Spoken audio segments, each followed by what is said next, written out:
नंदिनी के यहाँ झाड़ू पोछे और खाना बनाने का काम करती थी। उसके पति की मौत बहुत पहले हो गई थी। कांताबाई का एक बेटा था दीपक। दीपक इस साल 10वीं की परीक्षा देने वाला था। दीपक मन लगाकर अपनी पढ़ाई कर रहा था। वो कंप्यूटर क्लास में भी एडमिशन लेना चाहता था ताकि वो अपनी पढ़ाई और भी अच्छे से कर सके। इसलिए उसने अपनी माँ से इसके लिए कहा। एडमिशन में कुछ ज्यादा पैसे लगने थे। उतने पैसे कांताबाई के पास नहीं थे, तो उसने वो पैसे अपनी मालकिन नंदिनी से मांगे। लेकिन जैसे ही कांताबाई ने नंदिनी से पैसे मांगे, नंदिनी उखड़ गई। अरे, जब देखो पैसे मांगती रहती हो। पैसे क्या कोई पेड़ पर उगते हैं? महीने के अंत में तो देते ही है ना तुम्हें तुम्हारी तनख्वाह। मुफ्त में तो काम नहीं करवाते तुमसे। मेम साहब, ऐसा तो मैंने नहीं कहा। वो बात दरअसल ये है कि मेरा बेटा दीपक कंप्यूटर क्लास में एडमिशन लेना चाहता है, उसी के लिए पैसों की जरूरत थी।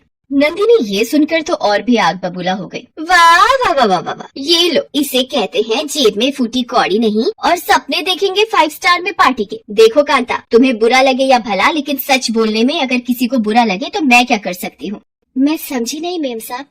देखो, तुम इतनी मेहनत करके 2 पैसे कमाती हो। उन पैसों को अगर जोड़ो तो भविष्य में तुम्हारे काम आएगा। क्यों बिना मतलब कंप्यूटर क्लास और दीपक की पढ़ाई लिखाई पर पैसे बर्बाद कर रही हो? कुछ नहीं मिलना उसे। यहाँ अच्छे अच्छे पढ़ लिख कर घूम रहे हैं। तुम्हारा बेटा कौन सा तीर मार लेगा? काम वाली का बेटा है, ज्यादा से ज्यादा क्या कर लेगा? मेरी मानो, उसकी पढ़ाई लिखाई छुड़वाओ और उसे भी किसी काम धंधे में लगवाओ। नंदिनी की बात शुरू में कांता को बुरी तो लगी, लेकिन बाद में उसे सही में ऐसा लगने लगा कि ज्यादा पढ़ लिख कर दीपक क्या ही कर लेगा। वो अगले दिन ही उसके स्कूल गई और उसके प्रिंसिपल से मिली।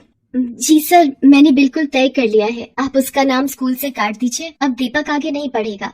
कांता, आपको पता भी है आप क्या कह रही हैं? मुझे सब पता है सर, लेकिन मैंने तय कर लिया है कि अब दीपक नहीं पढ़ेगा। कांता, एक बात बताओ, क्या हर हरे भरे पेड़ को कोई काटता है? तुम्हारा बेटा क्या है शायद तुम्हें नहीं मालूम। 9वीं में उसके गणित में 100 में से 100 नंबर आए हैं। अंग्रेजी में 99, हिंदी में 99, कमोबेश सभी विषय में उसने टॉप किया है। वो भविष्य में कुछ बहुत बड़ा करेगा कांता, तुम मेरी मानो, उसकी पढ़ाई मत छुड़वाओ। सर, मैं तो अंगूठा छाप हूँ, मुझे नंबरों का नहीं पता।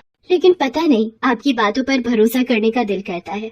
ये कहकर कांता वहाँ से चली गई। घर जाकर उसने अपना मंगलसूत्र बेच दिया, क्योंकि वो अब उसके किसी काम का नहीं था। कांता नंदिनी के यहाँ काम करती रही। दीपक ने कंप्यूटर क्लास में एडमिशन ले लिया। धीरे धीरे समय बीता। दीपक ने बोर्ड की परीक्षा दी। जब उसका रिजल्ट आया तो वो पूरे स्कूल में फर्स्ट आया था। नंदिनी को भी ये बात पता लग गई। वो मन ही मन बहुत चिढ़ गई। उसे लगने लगा कि कांता ने उसकी बात नहीं मानकर उसका अपमान किया है। खैर, उसने ये बात उससे कही नहीं, लेकिन ये बात उसके मन में बैठ गई थी। कुछ समय और बीता। इंटरमीडिएट में भी दीपक ने टॉप किया। वो ये बात अपनी माँ को बताने खुशी खुशी घर पहुँचा, लेकिन घर पर उसकी सारी खुशी आंसुओं में बदल गई। उसने देखा कि उसकी माँ बेहोश पड़ी है। वो उसे लेकर अस्पताल पहुँचा।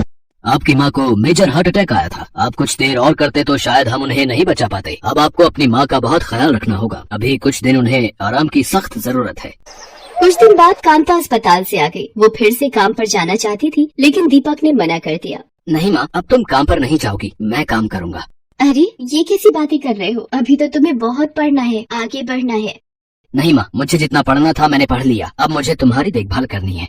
नहीं बेटा, चाहे कुछ हो जाए, मैं तुम्हें पढ़ाई छोड़ने बिल्कुल नहीं कहूँगी। मुझे आज भी याद है, तुम्हारे प्रिंसिपल ने मुझसे कहा था कि तुम पढ़ाई में बहुत अच्छे हो, इसकी पढ़ाई मत छुड़वाना। लेकिन दीपक अपनी जिद पर अड़ा रहा। तब कांता इस बात पर राजी हुई कि वो काम भी करेगा और पढ़ाई भी। दीपक ने कुछ जगह काम के लिए ट्राई किया, लेकिन बात नहीं बनी। वो परेशान रहने लगा। एक दिन कांता नंदिनी के यहाँ अपने बेटे के लिए कुछ काम मांगने गई।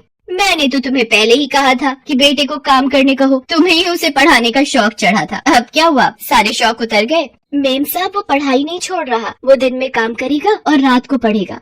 वो ये बातें कर ही रहे थे कि नंदिनी के पति सागर वहाँ आ गए। उन्होंने उन दोनों की बातें सुनी और कांता से कहा, कांता, मुझे अपने ऑफिस में एक ऑफिस बॉय की जरूरत है। अगर तुम चाहो तो अपने बेटे को कल से काम पर भेज दो। लो कांता, तुम्हारे बेटे के तो भाग्य खुल गए। ऐसा कहाँ होता है कि नौकरी की जरूरत हो और नौकरी चलकर घर आ जाए।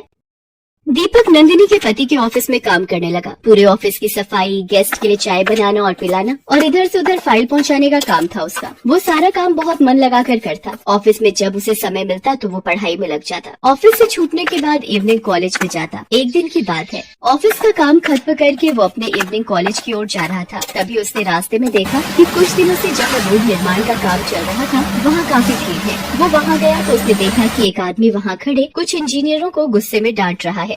मैं बार बार कह रहा हूँ, लेकिन लगता है कि आप लोगों के दिमाग में ये बात नहीं घुस रही है। मेरे रहते हुए अगर करप्शन किया तो मैं बिल्कुल बर्दाश्त नहीं करूंगा। सुन रहे हैं आप लोग? तुम लोगों के करप्शन का खामियाजा जनता को भुगतना पड़ता है, लेकिन वो क्यों भुगते? तुम लोगों को भुगतना होगा।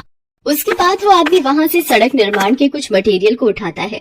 क्या है ये क्या है ये है? इसमें मिलावट, उसमें मिलावट, हर चीज में मिलावट। इन सामग्रियों से सड़क बनी तो 1 साल भी नहीं टिक पाएगी। सरकार जब पूरे पैसे दे रही है तो अच्छा काम क्यों नहीं हो रहा है? हम यहाँ जनता की सेवा के लिए बैठे हैं, लेकिन लगता है तुम लोग किसी और की सेवा कर रहे हो। मेरे रहते ये नहीं चलेगा। मैं अभी के अभी तुम सभी को सस्पेंड करता हूँ। कल से यहाँ नई टीम काम करेगी और हाँ, तुम सभी लोगों के खिलाफ इंक्वायरी बैठेगी। वहाँ खड़े सड़क निर्माण से जुड़े इंजीनियर उससे माफी मांगते रहे, लेकिन उसने किसी की नहीं सुनी। थोड़ी देर में वो आदमी अपनी सरकारी गाड़ी, जिस पर कलेक्टर लिखा था, उसमें बैठकर चला गया। दीपक जब घर पहुंचा तो पूरी रात उस कलेक्टर साहब के बारे में सोचता रहा। उसने तय कर लिया कि वो कलेक्टर बनेगा और जनता की सेवा करेगा। इस बीच ग्रेजुएशन की उसकी पढ़ाई पूरी हो गई। उसने उसमें भी टॉप किया। एक दिन नंदिनी कुछ काम से अपने पति के ऑफिस आई हुई थी। दीपक उस समय खाली था, इसलिए अपनी पढ़ाई में लगा हुआ था। उसे पता ही नहीं चला कि नंदिनी कब आई। नंदिनी ने देखा कि वो किताब पढ़ने में मगन है। उसने सबके सामने ही उसे जोरों से डांट दिया। तुम यहाँ काम करने आते हो या पढ़ाई करने? तुम्हें हम काम के पैसे देते हैं, टाइम पास करने के नहीं।